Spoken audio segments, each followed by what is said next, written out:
bereit sein, das andere Schloss übrigens.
Also komm.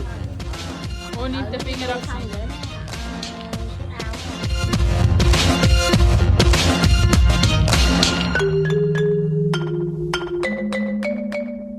They might cut a little bit to see what you can try. Zum schauen, ob sie fein ist. Right, we are invaded by the pirates.